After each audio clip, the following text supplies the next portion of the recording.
순비 소리를 아시나요? 아래는 사연 중의 일부 내용입니다. 무서웠지.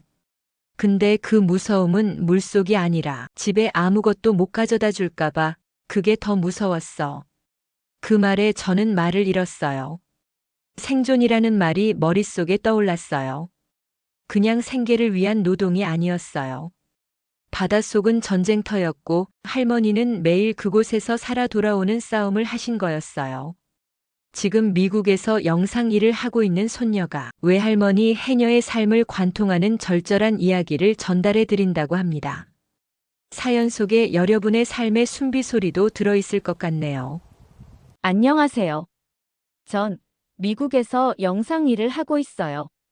매일 수십 개의 화면을 보며 누군가의 삶을 기록하고 편집하죠. 그런데요, 제 마음속에서 늘 빠지지 않던 장면이 하나 있었어요.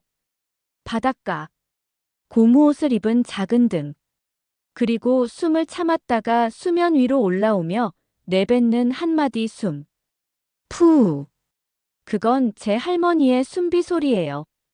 언젠가부터 그 숨소리가 제 영상 속 자막보다 더 진하게 남았어요. 그래서였을까요? 특별한 이유도 없는데 그냥 할머니가 보고 싶었어요. 그렇게 저는 비행기를 타고 제주로 향했어요. 바다로, 그리고 제 마음의 시작점으로요. 오랜만에 외갓집에 내려왔어요. 서울의 차가운 회색빛 대신 이곳은 여전히 짭조름한 바닷바람 냄새가 가득했어요. 버스에서 내리자마자 코끝을 자극하는 그 향기. 저는 그 순간부터 마음이 조금씩 무너지는 걸 느꼈어요. 어렸을 적엔 이 바닷냄새가 싫었어요.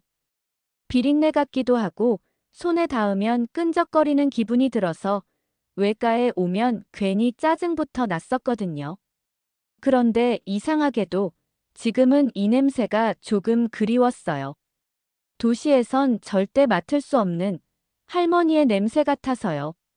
할머니 댁 문을 열었을 때 구수한 된장 냄새와 함께 할머니 목소리가 들렸어요. 왔냐? 그 한마디에 눈물이 날 뻔했어요. 괜히 무심한 척 인사만 하고 방 안으로 들어갔지만 제 마음속은 벌써 할머니 생각으로 가득 찼어요. 방 한켠에는 아직도 그 해녀복이 걸려 있었어요. 고무처럼 두껍고 검은색의 그 옷. 어릴 적엔 장난삼아 입어보려다 질색을 하곤 했는데 지금은 그 옷이 마치 전쟁터에 나가는 갑옷처럼 느껴졌어요. 할머니, 요즘도 물질하세요? 제가 물었어요. 할머니는 대답 대신 웃음만 지으셨어요. 그 웃음 안에 당연하지라는 말이 담겨 있었어요. 이제 여든을 바라보는 나이인데 그 말 대신 한숨도 대신하지 않고 웃는 할머니가 조금 대단해 보였어요. 그날 밤, 방 안에 누워서 창밖 소리를 들었어요. 바람에 흔들리는 대나무 소리, 멀리서 들려오는 파도 소리. 어릴 적엔 무서워서 잠을 못 자던 소리들이었는데 이젠 오히려 마음을 차분하게 만들어주는 자장가 같았어요. 눈을 감으면서 생각했어요. 할머니는 왜 그렇게 오랫동안 바다를 떠나지 않으셨을까? 그 질문이 내일부터 시작될 제 이야기의 시작이었어요. 어릴 적 할머니는 저에게 무서운 사람이었어요. 말수가 적으셨고 표정은 늘 단단하게 굳어 있었거든요. 친절하고 상냥한 이웃집 할머니와는 참 많이 달랐어요. 그런 할머니가 바다에 나가실 때면 저는 왠지 모르게 안쓰러우면서도 멋지다는 생각도 했었어요. 하지만 그 마음을 말로 꺼낸 적은 없었어요. 할머니는 늘 해가 뜨기도 전에 집을 나서셨어요. 두꺼운 고무 옷을 입고 작은 망사망을 어깨에 메고요. 그 모습은 제 눈에 참 낯설고도 강해 보였어요.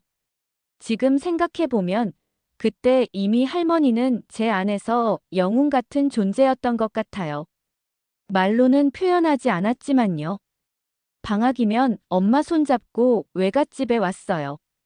바다 근처의 그 작은 마을은 모든 게 조용하고 느렸어요. 도시와는 다른 리듬이 있었어요. 그 리듬의 중심에는 늘 할머니가 계셨어요. 저는 할머니가 바다에서 돌아오시는 시간이 싫었어요.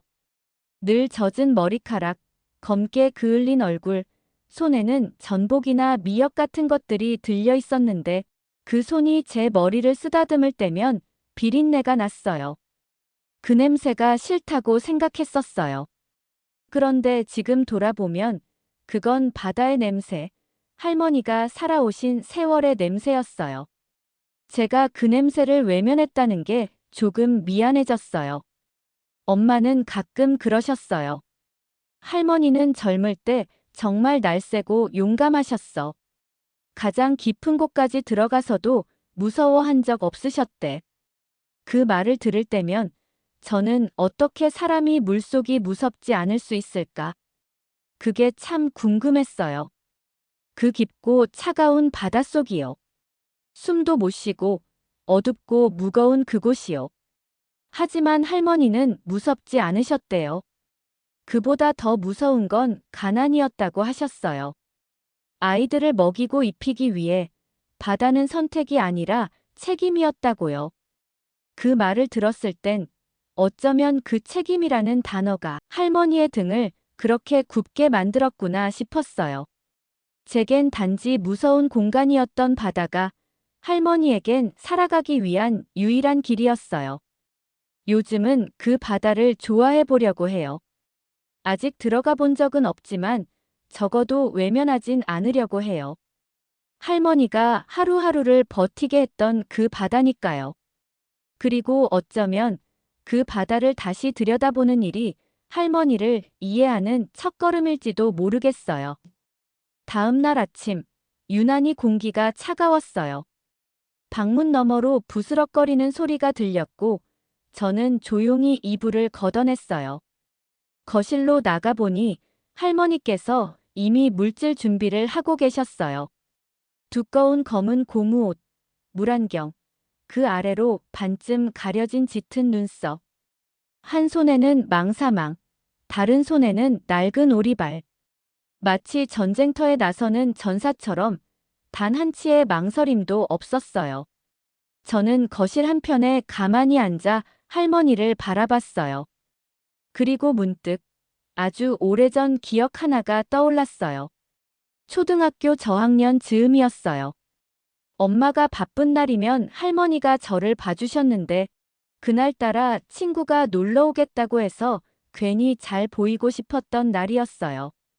그런데 마침 할머니는 물질하고 막 돌아오신 참이었고 젖은 고무옷에서 물방울이 방바닥을 적시고 있었어요. 야, 너네 할머니는 왜 저렇게 입고 다녀? 우주복이야? 친구가 웃으며 말했어요. 그 순간 저는 얼굴이 화끈거렸고 할머니한테 괜히 짜증을 냈어요. 그 옷 좀 벗고 있어요. 창피하잖아요. 할머니는 아무 말도 안 하셨어요. 그저 조용히 고무옷을 벗고 마당에 널어두셨어요. 그날 이후로 저는 해녀복을 볼 때마다 왠지 모르게 죄책감이 들었어요. 할머니가 얼마나 힘든 일을 하시는지도 모르면서 저는 부끄럽다는 이유 하나로 그걸 밀어내 버렸던 거예요. 그리고 지금 다시 그 물질복을 바라보며 저는 그때의 제 말이 얼마나 어리석었는지 깨달았어요. 그 고무옷은 단지 작업복이 아니었어요. 할머니의 세월이 묻어있는 하나의 기록이었어요. 몇 번이고 꿰매고 덧댄 자국들. 그건 바다에서 버틴 시간의 흔적이었어요. 할머니께서 저를 한 번 돌아보셨어요. 춥다. 안 나가도 돼. 저는 고개를 저었어요. 괜찮아요. 그냥 보고 싶어서요. 할머니는 다시 웃지 않으셨지만 그 순간 저는 마음이 조금 따뜻해졌어요. 예전 같았으면 그냥 방으로 들어갔을 텐데 오늘은 이상하게 그 자리를 떠날 수 없었어요. 창밖으로 보이는 바다는 잔잔했어요. 하지만 저는 알았어요. 그 속이 얼마나 깊고 또 무서운지. 그런데도 할머니는 그곳을 향해 걸어가셨어요. 등은 굽었지만 걸음은 힘이 있었어요. 그 순간 저는 생각했어요. 할머니는 해녀복을 입는 사람이 아니라 그 삶을 입은 사람이었구나. 진짜 강함은 조용한 뒷모습 속에 숨어 있었어요. 할머니 댁에 촬영팀이 처음 찾아온 날은 유난히 하늘이 맑았어요. 바람도 잔잔했고 바다도 고요했어요. 그런 날엔 해녀들이 먼 곳까지 나간다고 들었어요. 파도가 얌전할수록 바닷속은 깊고 선명하거든요. 다큐멘터리 촬영을 한다며 서울에서 내려온 젊은 팀이었어요. 할머니를 인터뷰하고 물질하는 장면을 찍고 싶다고 했어요. 처음엔 저는 좀 불편했어요. 할머니는 카메라 앞에서 말을 많이 하시는 분이 아니거든요. 사실, 가족 앞에서도 많은 이야기를 하시는 분이 아니세요. 그런데도 할머니는 아무 말 없이 고개를 끄덕이셨어요. 하고 싶은 대로 찍어. 단 한마디만 남기시고는 다시 물질 준비를 하셨어요. 촬영 당일, 동네 사람 몇몇도 나와서 구경을 했어요. 촬영팀은 삼각대를 세우고 마이크를 달고 카메라 너머로 할머니의 모습을 담기 시작했어요. 저는 멀찍이 떨어져 있었어요. 처음엔 그냥 구경처럼 보고 있었는데 할머니가 바다로 걸어가는 그 순간 왠지 모르게 마음이 먹먹해졌어요. 고무 옷을 입고 발목까지 바닷물에 잠기면서도 할머니는 뒤돌아보지 않으셨어요. 카메라가 따라가든 말든 누가 보든 말든 그저 자신의 방식대로 늘 해오던 대로만 하셨어요. 촬영 중 한 스태프가 물었어요. 할머니, 왜 아직도 물질하세요? 이제 좀 쉬셔도 되잖아요. 할머니는 잠시 그를 쳐다보셨어요. 그리고 아주 짧게 말씀하셨어요. 바다가 나를 안 놓아서요. 그 한마디에 현장이 조용해졌어요. 스태프들도, 동네 사람들도, 심지어 바람도. 그 말이 가진 무게는 설명이 필요 없는 것이었어요. 바다가 할머니를 붙잡고 있는 게 아니라 할머니가 바다를 놓지 못하고 계신 거라는 걸 다들 눈치챘던 것 같아요. 그 순간 저는 할머니가 평생을 들고 다닌 짐이 얼마나 무거웠을지를 처음으로 상상해 봤어요. 그리고 그걸 안다는 것만으로도 할머니와의 거리가 조금 가까워진 것 같았어요. 그날 촬영이 끝나고 할머니는 예전처럼 조용히 옷을 정리하셨어요. 특별히 말씀이 많아지신 것도 아니었고 인터뷰에 감흥을 보이신 것도 없었어요. 그런데 이상했어요. 저는 그 침묵이 왠지 더 많은 말을 하고 있는 것처럼 느껴졌어요. 할머니는 유명해지고 싶어서 카메라 앞에 선 게 아니에요. 그저 살아온 대로 살고 계셨던 것 뿐이에요. 세상이 그걸 알아봐주든 말든 상관없다는 듯이요. 그 태도 자체가 저는 정말 멋있었어요. 촬영이 끝난 날 저녁 할머니는 평소처럼 일찍 방에 들어가셨어요. 낮에 그 많은 카메라와 마이크 앞에서도 아무렇지 않으셨던 분이었는데 방으로 들어가는 뒷모습이 조금 더 굽어 보였어요. 저는 마루에 가만히 앉아 있었어요. 왠지 마음이 조용하지가 않았어요. 그 한마디 바다가 나를 안 놓아서요. 그 말이 머릿속을 맴돌았어요. 정말 바다가 할머니를 놓지 않는 걸까? 아니면 할머니가 스스로 그 바다를 놓지 않으시는 걸까? 할머니. 제가 조심스럽게 방문을 열고 불렀어요. 할머니는 누워 있다가 천천히 돌아보셨어요. 응. 할머니는 왜 아직도 물질을 하세요? 할머니는 잠시 대답이 없으셨어요. 그 조용한 침묵이 이상하게 마음을 불편하게 만들었어요. 몸도 아프시잖아요. 요즘은 젊은 사람들도 잘 안 하잖아요. 이제 좀 쉬셔도 되잖아요. 제 목소리는 자꾸 작아졌고 그 말들이 나오면서도 스스로 민망했어요.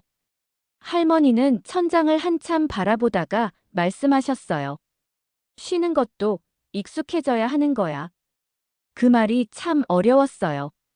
아무 말도 못하고 그냥 고개만 끄덕였어요. 조금 후 할머니가 조용히 물으셨어요. 니는 바다 무섭지 않냐? 네, 무서워요. 그렇지. 무서운 게 맞아. 나도 처음엔 무서웠어. 그 말이 너무 낯설었어요. 할머니도 바다가 무서웠다는 걸 처음 듣는 이야기였거든요. 그래도 들어갔어요? 응.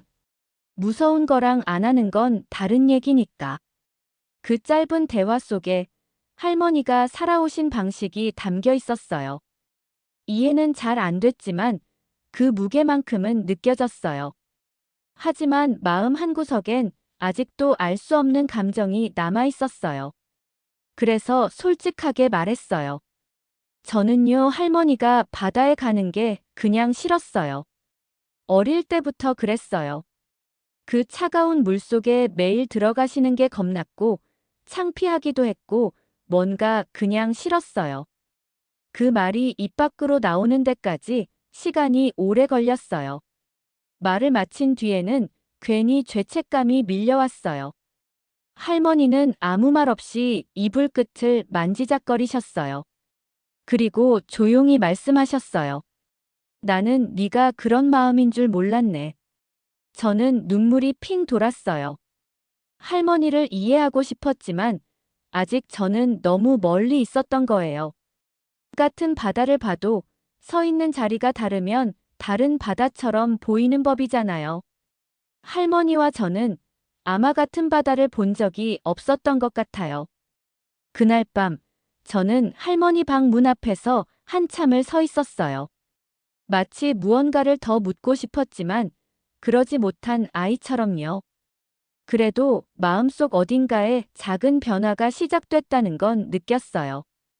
이제는 같은 바다를 한 번쯤 바라보고 싶다는 생각이 들었거든요. 할머니의 자리에서요. 그날 아침, 할머니는 조용히 저를 깨우셨어요. 일찍 좀 나가려고. 따라갈래? 부스스 눈을 뜬 저는 얼떨결에 고개를 끄덕였어요. 바다는 아직 안개가 남아 있었고 바닷가 모래는 새벽 이슬에 차가웠어요. 할머니는 평소보다 더 천천히 준비를 하셨어요. 그리고 저에게 물안경을 건네셨어요. 이거 써봐. 그 안경을 손에 쥐는 순간 괜히 마음이 떨렸어요. 마치 제가 무언가 중요한 의식을 앞두고 있는 것처럼요. 할머니는 고무옷을 껴입고 조심스럽게 바다로 걸어가셨어요. 그 뒷모습을 따라가며 저는 처음으로 바다 가까이에 다가섰어요. 발끝이 바닷물에 잠기자 짠물이 스며드는 것처럼 마음에도 무언가가 들어오는 느낌이었어요. 바다 한가운데까지 걸어가던 할머니가 몸을 낮췄어요. 물안경을 고쳐 쓰고 깊게 숨을 들이마신 다음 한순간에 바닷속으로 사라지셨어요. 처음에는 아무 소리도 들리지 않았어요. 그저 잔잔한 파도와 바람 소리만 있었어요. 그 침묵이 조금 무서웠어요. 그런데 몇 초 뒤 어디선가 들려왔어요. 푸웅 하고 길게 거친 숨이 터져 나오는 소리. 그건 단순한 숨소리가 아니었어요. 마치 살아있다는 걸 외치듯 세상 속으로 올라오는 목소리 같았어요. 그게 바로 숨비 소리였어요. TV나 영상으로 본 적은 있었지만 실제로 듣는 건 전혀 달랐어요. 이 소리 하나에 얼마나 많은 시간이, 고통이, 체념이 들어있는지 가슴으로 느껴졌어요. 숨을 쉬는 게 감사하다는 걸 처음으로 실감했던 순간이었어요. 할머니는 몇 번이고 바닷속으로 들어갔다 나오셨어요. 그리고 그 숨비 소리는 반복될수록 점점 더 절실해졌어요. 저는 바닷가 모래에 가만히 앉아서 그 소리를 따라 숨을 들이쉬었다가 내쉬었어요. 할머니가 지금까지 버텨온 하루하루가 그 한 번의 숨 안에 다 들어있는 것 같았어요. 그렇게 한참을 앉아 있다가 할머니가 돌아오셨어요. 온몸이 젖고 숨이 조금 거칠었지만 눈빛은 또렷했어요. 춥지? 조금요. 다음엔 니도 한번 들어가 봐. 저는 웃었어요. 그럴게요. 언젠가는요. 집으로 돌아오는 길, 발끝은 아직 차가웠지만 마음속은 묘하게 따뜻했어요. 그날 이후로 저는 종종 바닷가에 나가서 할머니의 숨비 소리를 들으려 했어요. 그건 단순히 할머니가 물질을 하는 소리가 아니라 살아있다는 것을 증명하는 하나의 리듬이었어요. 그리고 저는 조금씩 알게 되었어요. 바다를 이해하는 건 그 바다를 무조건 좋아하거나 멋지다고 느끼는 게 아니라 그 바다를 살아내려 했던 사람의 마음을 조용히 들여다보는 것이라는 걸요. 그날 저녁, 바람이 조금 불었어요. 할머니는 평소보다 이른 시간에 물질을 마치고 돌아오셨어요. 젖은 머리칼을 말리지도 않은 채 마루에 앉아 계셨어요. 그 모습이 괜히 낯설게 느껴졌어요. 저도 조용히 그 옆에 앉았어요. 오랜 시간 말이 없던 할머니가 불쑥 입을 여셨어요. 너 해녀들이 어떻게 숨 참는지 아냐? 저는 고개를 저었어요. 심호흡을 길게 하면 좀 오래 버틸 수 있다고 들었어요. 할머니는 작은 웃음을 흘리셨어요. 그건 시작일 뿐이야. 진짜는 그 다음부터거든. 할머니는 고요히 바다 쪽을 바라보셨어요. 젊었을 땐 다 같이 물질 나갔지. 그땐 장비도 없고 물도 지금보다 더 차가웠어. 한번 들어갔다 나오면 온몸이 덜덜 떨렸지. 그렇게 말하시면서 할머니는 잠시 말을 멈추셨어요. 그리고 조용히 이어가셨어요. 한 번은 같이 다니던 언니가 너무 깊은 데까지 들어갔다가 못 올라왔어. 그 순간 제 등골이 오싹해졌어요. 숨을 들이마신 채 말 그대로 멈춰버렸어요. 그날도 바닷물이 잔잔했거든. 겉으로는 멀쩡해 보여도 속은 안 그런 날이 있어. 그날이 그랬지. 할머니의 목소리는 흔들리지 않았어요. 하지만 그 눈빛 속엔 말로 다 하지 못한 시간이 숨어 있었어요. 그 뒤로 난 항상 5번만 숨 참고 들어갔다 나왔어. 전엔 6번, 7번도 했는데 그날 이후로는 5번까지만. 저는 조용히 물었어요. 무서우셨겠어요. 할머니는 고개를 천천히 끄덕이셨어요. 무서웠지. 근데 그 무서움은 물속이 아니라 집에 아무것도 못 가져다 줄까봐. 그게 더 무서웠어. 그 말에 저는 말을 잃었어요. 생존이라는 말이 머릿속에 떠올랐어요.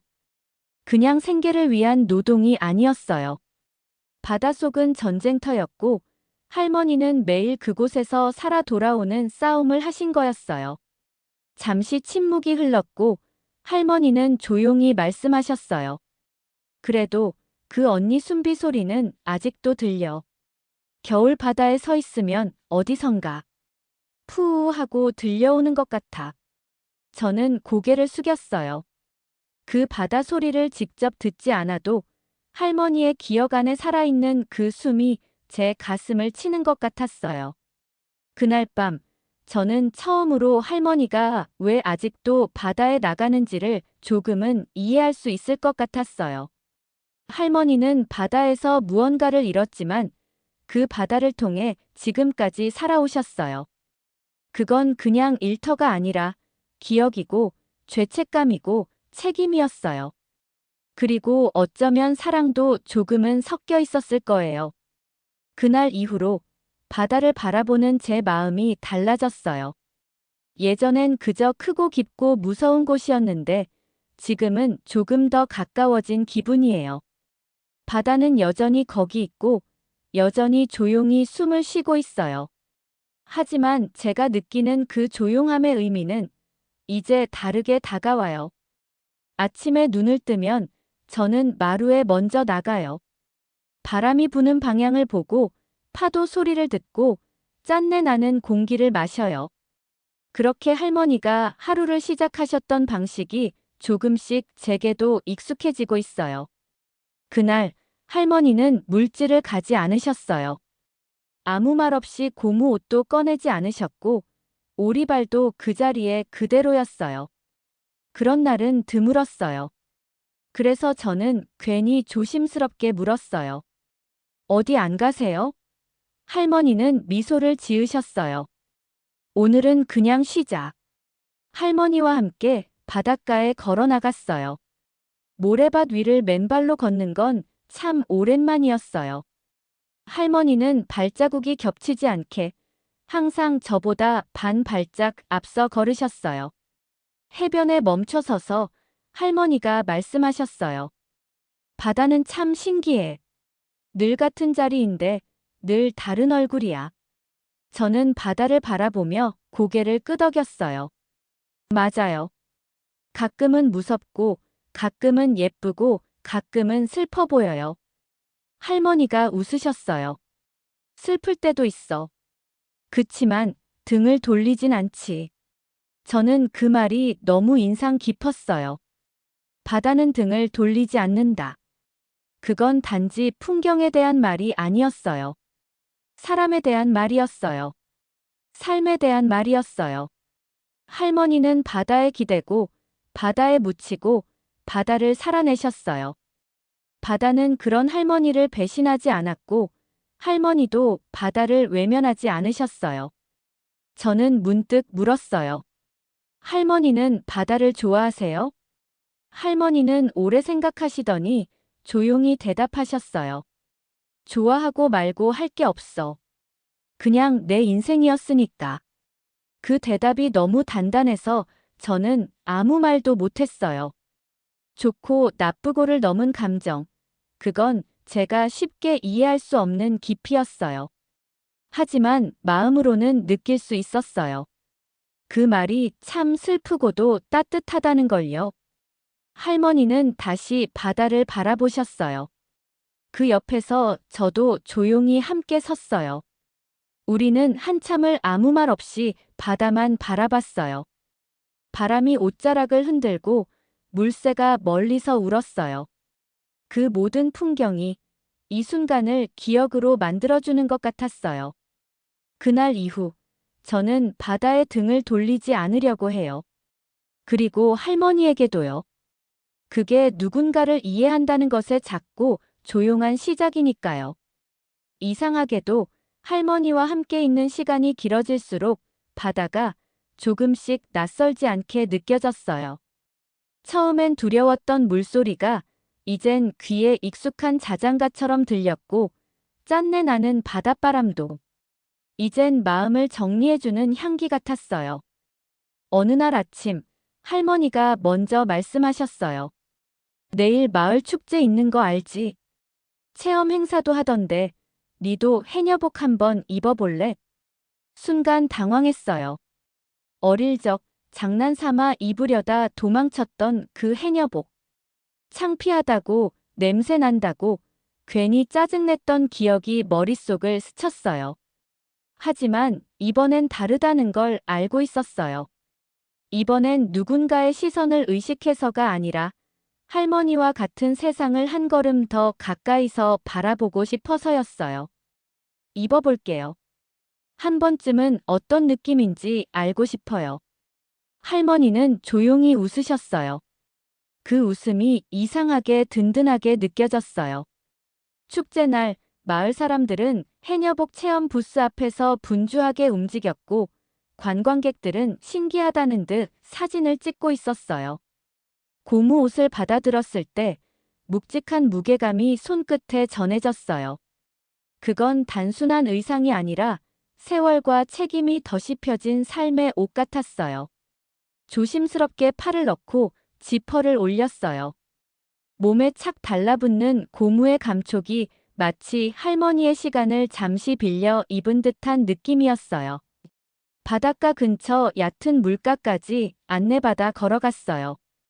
해녀 선생님이 숨 쉬는 방법과 오리발 사용하는 법을 알려주셨어요. 하지만 저는 바다에 들어가기보다는 그저 그 복장을 입고 서 있는 것만으로도 충분했어요.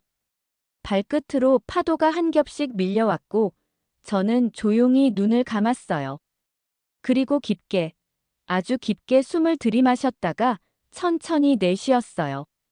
숨을 참는다는 건 그저 고통을 견디는 게 아니라 내가 살아있다는 걸 다시 느끼는 일이었어요.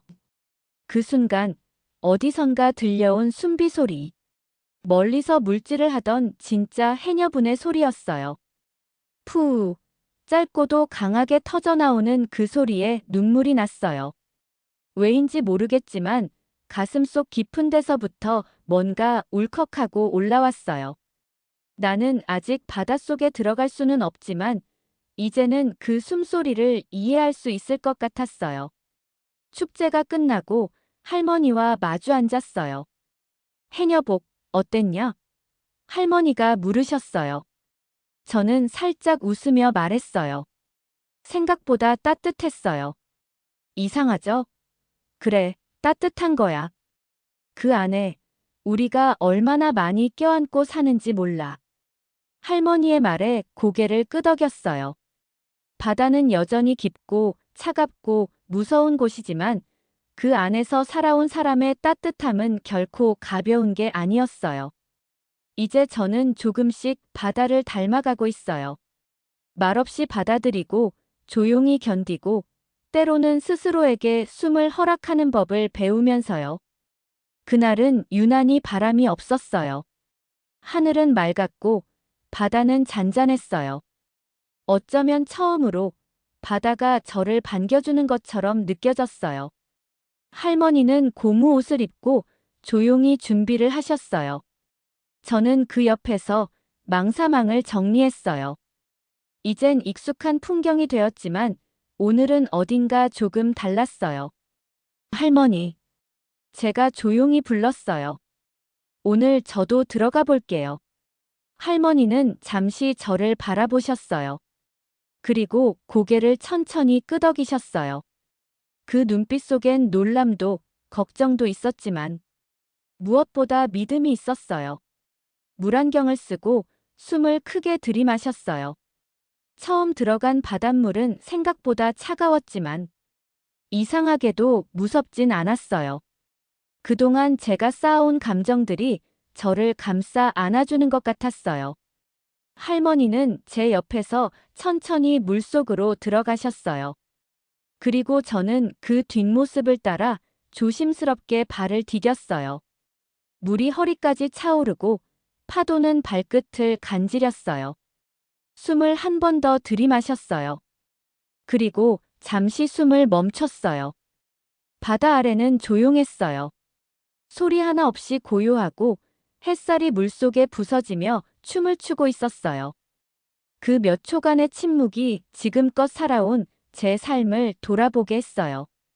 그리고 할머니의 삶이 얼마나 깊고 넓은 바다였는지도요. 숨이 차오르기 시작할 즈음 수면 위로 고개를 들었어요.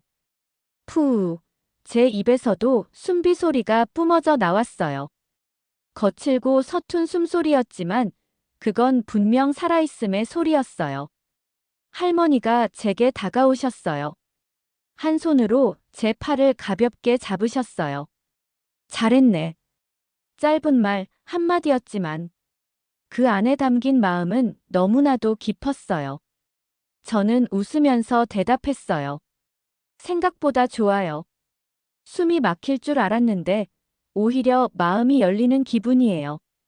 할머니는 아무 말 없이 제 등을 한 번 토닥여 주셨어요. 그 순간 저는 느꼈어요.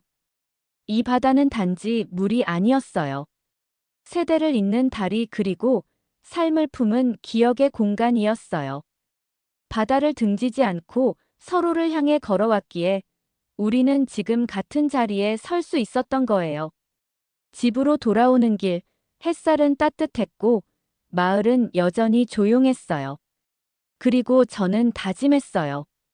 언젠가 시간이 더 지나도 이 바다의 숨소리를 내 마음 안에 계속 품고 살겠다고요. 그래서 누군가 제게 그 숨비 소리가 어떤 소리였냐고 묻는다면 이렇게 말해줄 거예요. 그건 그냥 숨 쉬는 소리가 아니라요. 누군가를 사랑해서 끝까지 살아내려는 마음의 소리였어요. 오늘의 사연에서 바다의 숨비 소리는 오늘도 조용히 울려 퍼질 때 그 소리는 누군가를 위해 끝까지 살아낸 사람의 숨으로 당신의 마음에도 그런 숨 하나가 닿길 바라며 오늘의 사연이 좋으셨다면 구독과 좋아요를 통해 마음의 숨소리를 느껴보세요.